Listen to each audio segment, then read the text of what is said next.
parental alienation. When the relationship is in turmoil, and my solution is to dissolve the relationship or the marriage, how far am I willing to go to win? When does it become a competition to see who will win? Who will win the car? Who will win the house? Who will win the money, the bank accounts, the insurance policies, the timeshare, the vacation homes? Who will win? When does it become all about winning? Who's going to leave with the most stuff?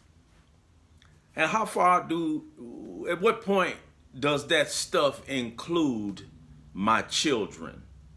That I've got to leave with my children to the point that I become literally, I begin to exhibit the traits of both psychopathy and sociopathy. Maybe you don't know what I mean. Parental alienation. How far will I go to win? Sometimes we're willing to play mind tricks, mind games, mental and emotional manipulation of our own children who are vulnerable, who are easily suggestible to us because we may have the unique influence that parents have over their children.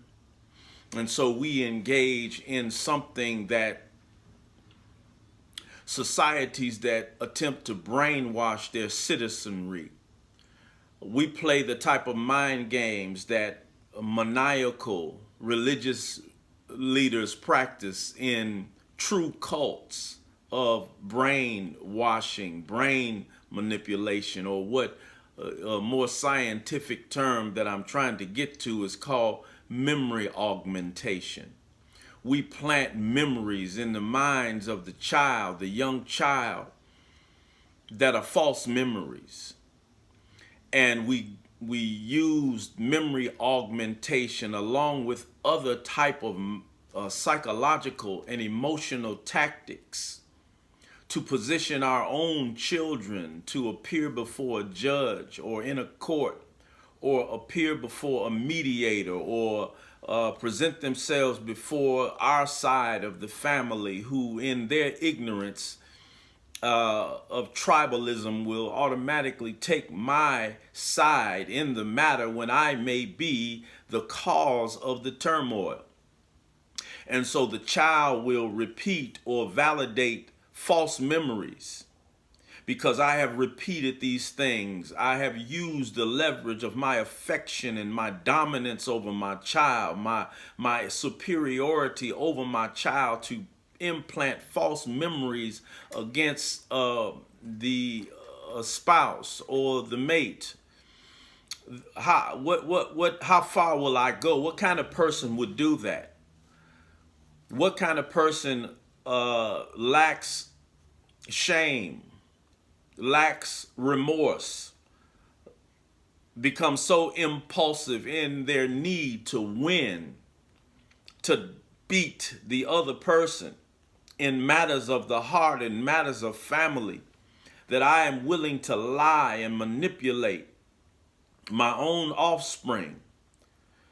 How far will I go? Will I go to the point where I lose a sense of consciousness?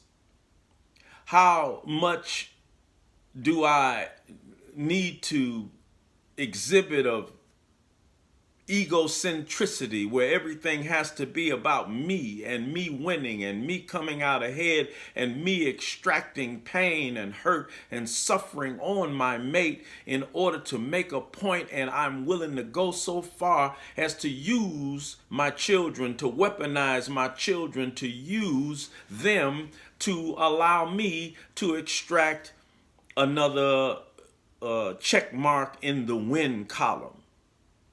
These are the games we play, but they reflect our lack of development. And oh, yes, I go to church every Sunday and I praise the Lord. And oh, yes, I go to the mosque every Sunday or Friday and I make my salat and I bear witness to the power of the word. And yes, I may go to meditation on every week. I may go and sit at the foot of my yogi or my bhagwan or my guru or whatever. I may be all these things on the outside, but I turn the situations that occur in many of our relationships into a battlefield, and my children become the casualty. This is happening now as we speak, and it's something that we don't talk about because one side of the equation has used the appeal for sympathy. They have borrowed from the playbook of the suffering of black people in particular to position themselves politically, to be manipulated and be used as tools to be positioned politically and socially, to make it politically and socially incorrect, to castigate their serious maliciousness, personality flaw, defect, and their downright evil. Parental alienation. How many children grow up with perceptions and ideals of the other parent that are false, that are contrived or exaggerated, that have been manipulated and implanted into their conscious mind and even into their subconscious mind by somebody whose hurt, pain, and disappointment, or their misunderstanding, their immaturity, or whatever it may be, is so out of control that they are willing to allow all of that toxic, negative thinking, energy, and behavior to consume their own children. How can I love a child and still play mind games with my own child? How can I love my child and I still will weaponize my child against the other parent? These are the things that we're doing to our young people. And so if we're not abandoning them, and in the process of abandoning them or abandoning this concept of the family unit, which is mother and father and children together, we create this paradigm that impacts our children in ways that we are too cowardly to embrace and understand. This is why we will never be able to legislate gun violence away. We'll never be able to legislate away men who are deadbeat fathers or angry men who are parading through society willing to tear and cause all kind of mayhem and murder out of their sense of rage and anger on the inside. We'll never create young women who have pride and dignity in themselves and understand the role and proper place of the male entity, the man in their life, and know how to demand and command the proper respect and dignity that it should be given to them, and they don't even know how to give it to themselves. These are the ripple effects of what I'm talking about, this whole process that we've been engaged in for the last 40 years of vilifying the concept of sustainable marriage and relationship. We vilified the whole concept of the natural role that the Creator made for male and female, man and woman. We've surrendered our moral compass, our values, and our mental concepts to the very people who stripped and raped us and have demonized us in the process of exploiting us for wealth and for a high standard of living. We've allowed Dr. Spock to take away from us the tools that grandmama and great-grandmama used to make us dignified people, charactered people, people who could endure all manner of stress, strain, and pressure and keep a cohesiveness about ourselves as family and community. Parental alienation. We have no lawyers, or very few lawyers, who are stepping to the plate on this. We have very few judges who are stepping to the plate on this. We have very, very, very few pastors and ministers and imams who are stepping to the plate on this. We have very, very, very, very few parental in-laws who will set aside their subjectivity and become objective elder counselors in the affairs of the heart that go on between men and women in committed relationship who produce offspring. What is the difference in the type of thought process that we engage in this thing we call parental alienation and the thinking and behaviors of a psychopath or a sociopath? A psychopath and a sociopath, they are characterized by people who lack shame. They'll do anything. There's no shame. They lack remorse.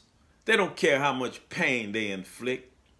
They get a gratification out of the pain. They're impulsive, meaning if you stoke their emotions or emotions are involved, they've lost the capacity to control their emotions and reframe their emotions in a healthy way and an objective way for the benefit of themselves and other people.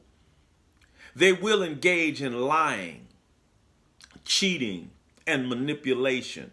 This is common to psychopaths and sociopaths, but it's also common to parents who are engaged somehow in the breakup of marriage, committed relationship, and family.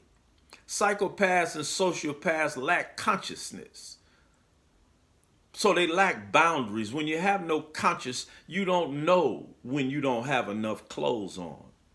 You don't know when you shouldn't assault or violate the boundaries of a person's physical body.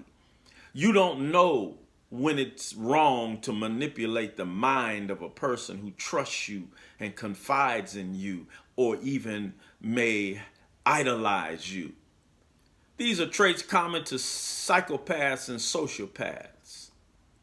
So if you've ever been through one of these situations, ask yourself, were you just an aggrieved spouse, or did you allow your grievance to turn you into a marital psychopath and a marital sociopath,